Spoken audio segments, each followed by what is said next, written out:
गाबदों नै सिनेमा नायनानै गाबदों जा गाबबाय नै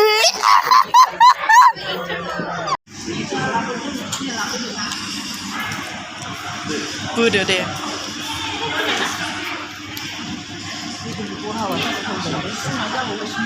नोंलाय लस जाथारगोनखौ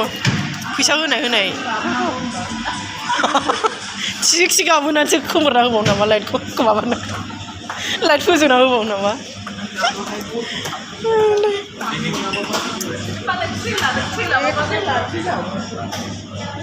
थ्रि मोननाय नङादां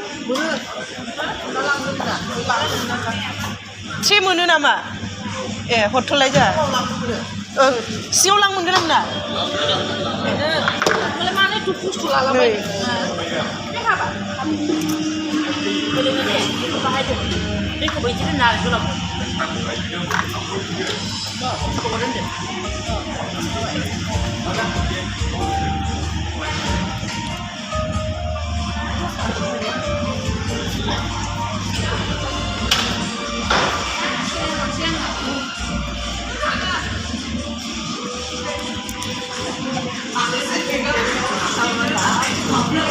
गोरान सुखुनाय मोनला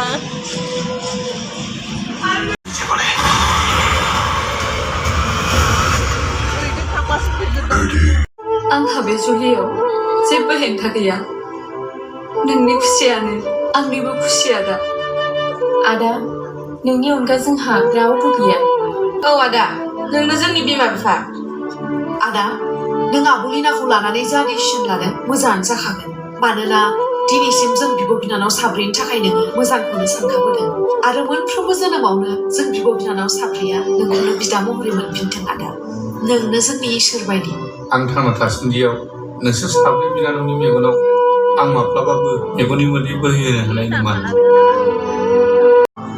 ड्राग्स सोबनाय गान्जा बाहायनाय आरो उन्दै बैसोआवनो हाबा जानाय बेफोरबायदि गाज्रि खामानिया गामि ओनसोलावहाय सोलिगासिनो दङ बेनिखायनो जों बयबो गभर्नमेन्ट लेभेलनि मानसिफोर माहारियारि आफाद